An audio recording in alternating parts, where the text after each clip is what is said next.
Hi students, good morning. All of you welcome to the today's class. Okay, this is our social class students. So in this class we have to start the new lesson, the fifth chapter, the Tundra region, Greenland. Okay, this lesson we have to start in this session. Okay, this is the fifth chapter. Okay, fifth chapter, the Tundra region, Greenland. Okay, so students, all of you observe your textbook with this video. It helps to understand well about the lesson. Okay, so let me begin our class now. The land areas close to the north and south poles make up the polar regions. The regions between the poles and the Arctic and Antarctic circles are called the frigid zones, also known as cold deserts or tundra region. This region is surrounded by polar ice caps most of the year. A study of Greenland will help us learn about the life in this region. Okay, students, ಏನು ಈ ರೀತಿ ಹೇಳಿದ್ರೆ ಅಂತ ಹೇಳಿದ್ರೆ, ಉತ್ತರ ಮತ್ತು ದಕ್ಷಿಣ ಧ್ರುವಗಳಿಗೆ ಸಮೀಪವಿರ್ತಕ್ಕಂಥ ಭೂಪ್ರದೇಶಗಳು. Okay, ಉತ್ತರ ಮತ್ತು ದಕ್ಷಿಣ ಧ್ರುವಗಳಿಗೆ ಸಮೀಪ ಇರ್ತಕ್ಕಂಥ ಅಂದ್ರೆ ಹತ್ತಿರದಲ್ಲಿರ್ತಕ್ಕಂಥ ಭೂಪ್ರದೇಶಗಳು. ಸೊ ಧ್ರುವ ಪ್ರದೇಶಗಳನ್ನ ರೂಪಿಸುತ್ತೆ. ಓಕೆ, ಈ ಉತ್ತರದಲ್ಲಿ ಮತ್ತೆ ದಕ್ಷಿಣದಲ್ಲಿ ಇರ್ತಕ್ಕಂಥ ಅಂದ್ರೆ ಈ north and south poles. Okay, near the north and south poles. Okay, so ಈ ಒಂದು ಭೂಪ್ರದೇಶಗಳನ್ನ ನಾವು ಏನ್ ಮಾಡುತ್ತೆ, ಧ್ರುವ ಪ್ರದೇಶಗಳನ್ನ ರೂಪಿಸುತ್ತೆ. ಧ್ರುವ ಪ್ರದೇಶಗಳೇನಂದ್ರೆ ಪೋಲರ್ ರೀಜನ್ಸ್ ಅನ್ನ ಕ್ರಿಯೇಟ್ ಮಾಡುತ್ತೆ. ಮತ್ತೆ ಈ ಧ್ರುವಗಳು ಅಂದ್ರೆ ಈ ಏನ್ ಪೋಲರ್ ರೀಜನ್ಸ್, ಈ ಪೋಲ್ಸ್ಗಳು ಏನಿದಾವೋ, ಸೊ ಈ ಒಂದು ಧ್ರುವಗಳು ಮತ್ತೆ ಆರ್ಕ್ಟಿಕ್ ಅಂಡ್ ಅಂಟಾರ್ಟಿಕ್ ವಲಯಗಳ ನಡುವಿನ ಪ್ರದೇಶಗಳನ್ನ ನಾವೇನಂತ ಕರಿತೀವಿ, ಕೋಲ್ಡ್ ಡೆಸರ್ಟ್ಸ್ ಅಂತ ಹೇಳಿ ಕೂಡ ಕರಿತೀವಿ. ಅಂದ್ರೆ ಏನೋ ಶೀತ ಮರುಭೂಮಿಗಳು ಅಂತ ಹೇಳಿ ಕರಿತೀವಿ, ಅಥವಾ ಟಂಡ್ರಾ ಪ್ರದೇಶ ಅಂತ ಹೇಳಿ ಕರಿತೀವಿ, ಅಂದ್ರೆ ಟಂಡ್ರಾ ರೀಜನ್ ಅಂತ ಹೇಳಿ ಕೂಡ ಕರಿತೀವಿ. ಸೊ ಈ ಪ್ರದೇಶ ಈ ಒಂದು ಏನ್ ಟಂಡ್ರಾ ರೀಜನ್ ಅಂತ ಹೇಳಿದ್ವಲ್ವಾ, ಈ ಒಂದು ರೀಜನ್ ಏನಾಗಿರುತ್ತೆ, ಯಾವಾಗ್ಲೂ ಕೂಡ ಸ್ನೋ ಇಂದ ಅಥವಾ ಐಸ್ ಕ್ಯಾಪ್ಗಳಿಂದ ಕವರ್ ಆಗಿರುತ್ತೆ. ಅಂದ್ರೆ ಈ ಮಂಜುಗಡ್ಡೆಗಳಿಂದ ಆವೃತ ಆಗಿರುತ್ತೆ ಮಕ್ಕಳ. ಓಕೆ, ವರ್ಷ ಪೂರ್ತಿ ಈ ಐಸ್ ಕ್ಯಾಪ್ ಇಂದ, ಈ ವರ್ಷ ಪೂರ್ತಿ ಈ ಮಂಜುಗಡ್ಡೆಗಳಿಂದ ಆವೃತ ಆಗಿರುತ್ತೆ. ಓಕೆ, ಸೊ ಅದೇ ರೀತಿ A study of Greenland will help us learn about the life in this region. A study of Greenland, ಈ ಗ್ರೀನ್ಲ್ಯಾಂಡ್ ಅನ್ನ ನಾವು ಓದೋದ್ರಿಂದ, ಅರ್ಥ ಮಾಡ್ಕೊಳ್ಳೋದ್ರಿಂದ ಏನಾಗುತ್ತೆ ಅಂದ್ರೆ, it will help us learn about the life in this region. ನಾವು ಗ್ರೀನ್ಲ್ಯಾಂಡ್ ಬಗ್ಗೆ ಸ್ಟಡಿ ಮಾಡೋದ್ರಿಂದ ಈ ಒಂದು ರೀಜನ್ ಅಲ್ಲಿ, ಯಾವ ರೀಜನ್ ಅಲ್ಲಿ, ಈ ಟಂಡ್ರಾ ರೀಜನ್ ಅಲ್ಲಿ ಇರ್ತಕ್ಕಂಥ ಪೀಪಲ್ಸ್ನ ಜೀವನ ಶೈಲಿ ಹೇಗಿದೆ, ಅಲ್ಲಿ ಯಾವ ರೀತಿಯ ಒಂದು ಲೈಫ್ ಸ್ಟೈಲ್ ಇದೆ, ಯಾವ ರೀತಿ ಜನ ಬದುಕ್ತಿದ್ದಾರೆ, ಆ ಒಂದು ಕ್ಲೈಮೇಟ್ಗೆ ಯಾವ ರೀತಿ ಅಡ್ಜಸ್ಟ್ ಆಗಿದ್ದಾರೆ ಅನ್ನೋದನ್ನ ನಾವು ತಿಳ್ಕೊಳ್ಳೋದಕ್ಕೆ ಈ ಒಂದು ಗ್ರೀನ್ಲ್ಯಾಂಡ್ ಬಗ್ಗೆ ಸ್ಟಡಿ ಮಾಡೋದ್ರಿಂದ ನಮಗೆ ಹೆಚ್ಚು ತಿಳ್ಕೊಬಹುದು ಮಕ್ಕಳ. Okay, so next land and location. Okay, land and location. Land and location. Land and location.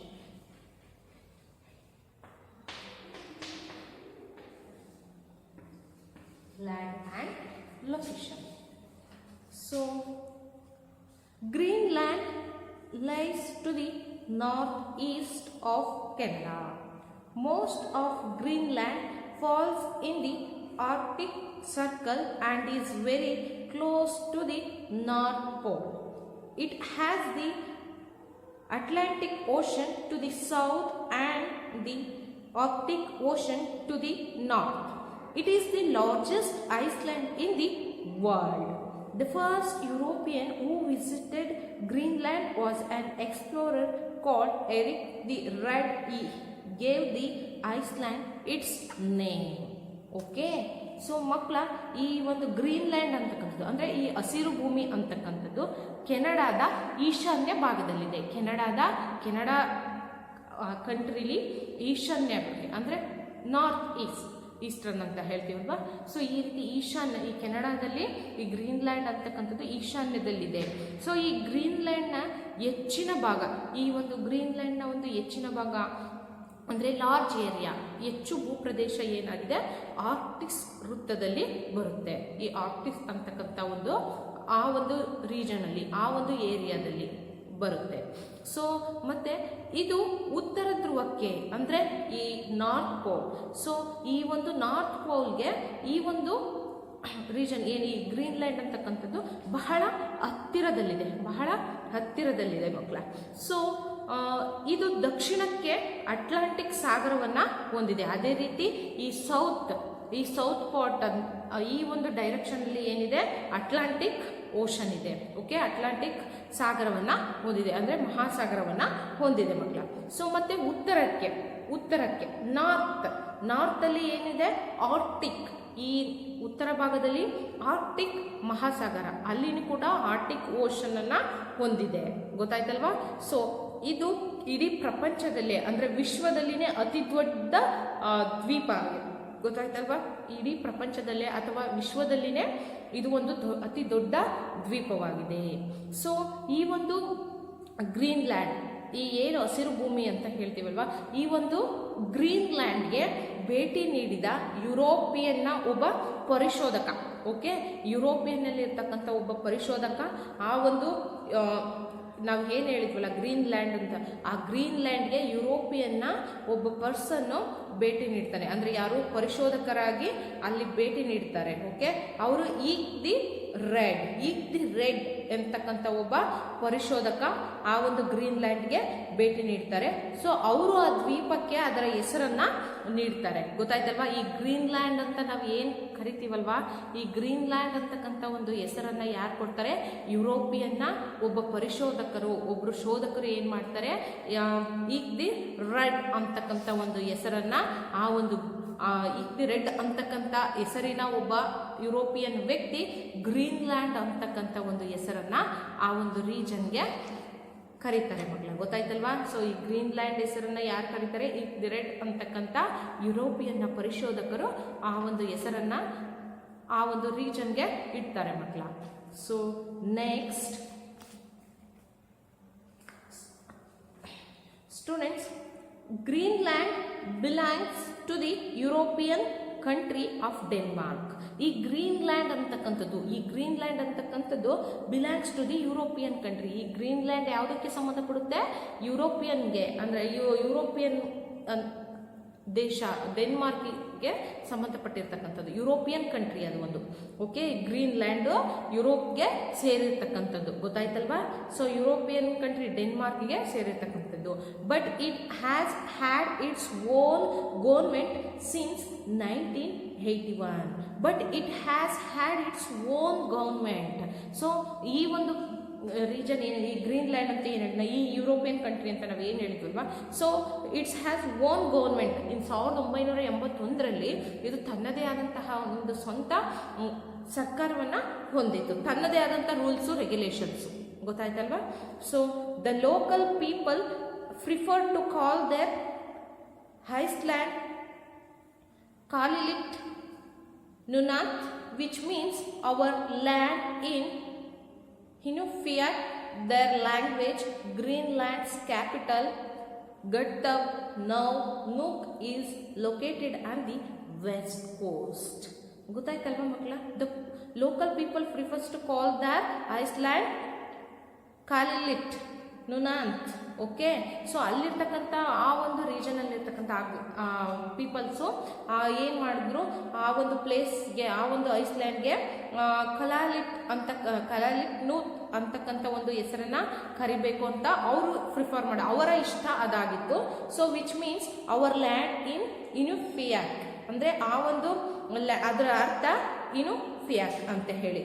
So their language. Okay, so Greenland's capital Godthab, now Nuuk. Okay, so ಆ ಒಂದು ಗ್ರೀನ್ಲ್ಯಾಂಡ್ನ ಒಂದು ಕ್ಯಾಪಿಟಲ್ ಯಾವುದು? ಗಟ್ಟಪ್. Okay, ಗ್ರೀನ್ಲ್ಯಾಂಡ್ನ ಒಂದು capital ಗಟ್ಟಪ್.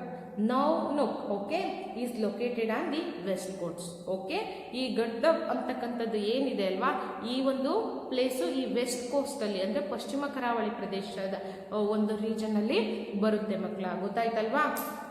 ಇನಿಫಿಯಾಕ್ is the language. Okay, ಈ Kalaallit ನೋ ಅಂತಕ್ಕಂಥ ಈ ಒಂದು ಪ್ಲೇಸ್ನ ಒಂದು language Inupiaq. Okay, so next climate and vegetation. Climate and vegetation. Climate and vegetation.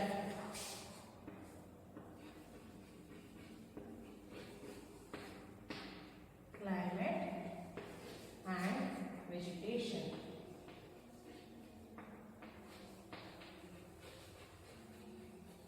Climate and vegetation.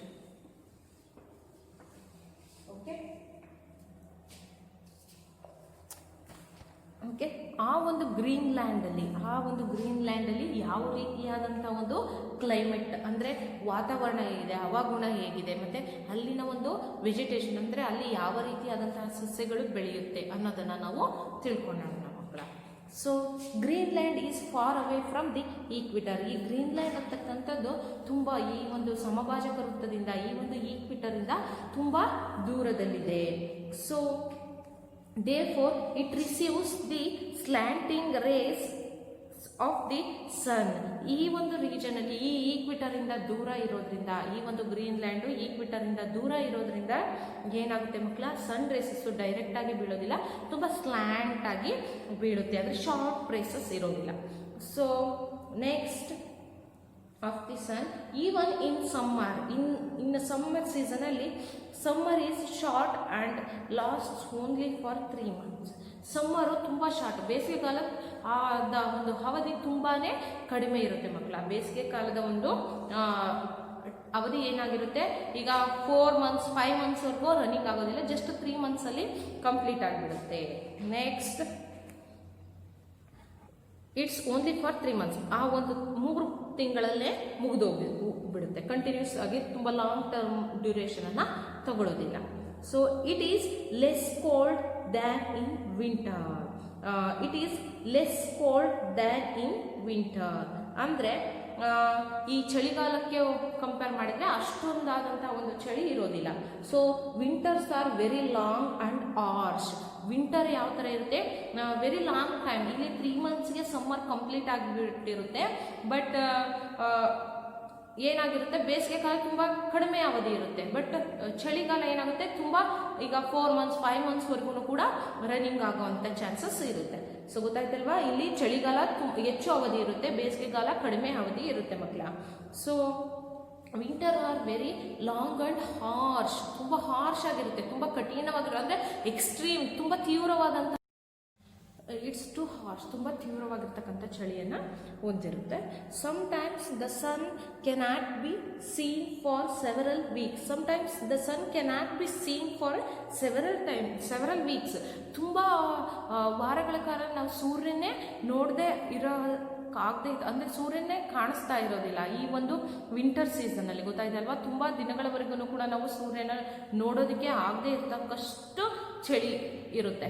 ಅಂದರೆ ತುಂಬ ಚಳಿ ಇದೆ ಅಂತ ಹೇಳಿದ್ರೆ ತುಂಬ ಮಂಜು ಕೂಡ ಇರುತ್ತೆ ಅಲ್ವಾ ಮಕ್ಕಳ. So it's understand. So in summer the sun shines even at midnight. The sun shines even at midnight. Hence Greenland is called the land of the midnight sun. Okay, the sun shines even at midnight. midnight ಅಲ್ಲೂ ಕೂಡ ಈ ಸೂರ್ಯ ಏನಾಗುತ್ತೆ, ಬೆಳಗ್ತಾ ಇರ್ತಾನೆ. So ಗೊತ್ತಾಯ್ತಲ್ವಾ. So ಈ ಒಂದು region ಅಲ್ಲಿ mid night ಅಲ್ಲೂ ಕೂಡ ಕೆಲವೊಂದ್ಸರಿ ಸೂರ್ಯ ಉದಯಿಸ್ತಾ ಇರ್ತಾನೆ. ಸೊ ಅದಕ್ಕೆ hence Greenland is called the land of the midnight sun. So ಈ ಗ್ರೀನ್ಲ್ಯಾಂಡ್ ಅನ್ನ ನಾವು ಏನಂತ ಕರಿತೀವಿ, ಲ್ಯಾಂಡ್ ಆಫ್ ದಿ ಮಿಡ್ನೈಟ್ ಸನ್ ಅಂತ ಕೂಡ ಕರಿತೀವಿ. Okay, land of the midnight sun. Land of the midnight sun. Okay, land of the midnight sun ಅಂತ ಕೂಡ ಕರಿತೀವಿ. land of the midnight sun ಅಂತ ಹೇಳಿ ಕರಿತೀವಿ. Okay, so underline this point in your textbook. Next, The iceland looks wide as about 80% of its area is permanently under snow and ice. So ಈ ಒಂದು ರೀಜನಲ್ಲಿ the island looks wide as about 80%. ಆ ಒಂದು region ನೋಡೋದಕ್ಕೆ full white ಆಗಿರುತ್ತೆ. ಎಷ್ಟು ಶೇಕಡ 100%ಗೆ 80%, ಅಂದರೆ 100ಕ್ಕೆ 80% ಅಷ್ಟು ಯಾವ ರೀತಿ ಇರುತ್ತೆ, ವೈಟ್ ಆಗಿ ಇರುತ್ತೆ. 100ಕ್ಕೆ 80% ವೈಟ್ ಆಗಿ ಕಾಣಿಸ್ತಿರುತ್ತೆ. ಯಾಕೆ ಅಂದರೆ ಆ ಒಂದು ರೀಜನಲ್ಲಿ ಹೆಚ್ಚು ಮಂಜುಗಡ್ಡೆಯಿಂದ ಕವರ್ ಆಗಿರೋದ್ರಿಂದ ಅದು ನಮಗೆ 80% ಅಷ್ಟು ವೈಟ್ ಆಗಿ ಶೋ ಅಪ್ ಆಗ್ತಿರುತ್ತೆ ಮಕ್ಕಳ. So it's looks white. Okay, so next it's permanently under snow and ice. ಅಂದರೆ ಈ ಮಂಜುಗಡ್ಡೆಯಿಂದ, ಓಕೆ, ಈ ಹಿಮದಿಂದ ಮಂಜುಗಡ್ಡೆಯಿಂದ ಏನಾಗಿರುತ್ತೆ, ಆವೃತವಾಗಿರುತ್ತೆ. So the average thickness of the ice is about 1500 metre. So ಈ ಒಂದು ಲ್ಯಾಂಡಲ್ಲಿ the average thickness of the ice, ಈ ಒಂದು ಐಸ್ನ ಒಂದು ಥಿಕ್ನೆಸ್ ಎಷ್ಟು ದಪ್ಪ ಇರುತ್ತೆ ಅಂತ ಹೇಳಿದರೆ, ಆ ಒಂದು ಮಂಜುಗಡ್ಡೆ ಸರಾಸರಿ ಎಷ್ಟಿರುತ್ತೆ ಅಂತ ಹೇಳಿದ್ರೆ 1500 ಮೀಟರ್ ಅಷ್ಟು ಏನಾಗಿರುತ್ತೆ, ಅಷ್ಟು ತಿಕ್ಕಾಗಿರುತ್ತೆ. ಅಂದರೆ ಅಷ್ಟು ದಪ್ಪವಾದಂತಹ ಮಂಜುಗಡ್ಡೆಗಳು ಇರುತ್ತೆ. ಅದೇ ಒಂದು ದೊಡ್ಡ ಮೌಂಟೈನ್ ಥರ ಇರುತ್ತೆ ಮಕ್ಕಳ. ಸೊ ನೀವು ಮೂವೀಸಲ್ಲೆಲ್ಲ ನೋಡಿರ್ತೀರ. So next a thick sheet of ice called the ice cap.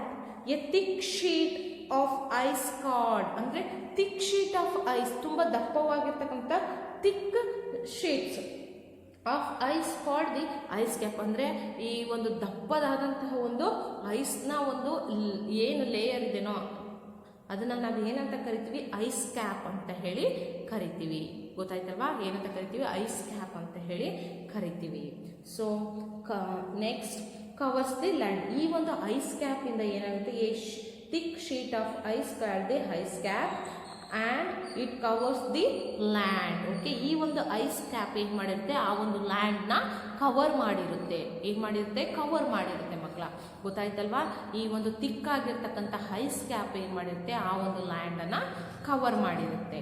Next the weight of the ice cap often forces large masses of ice to break and fall into the sea. These large masses are called icebergs.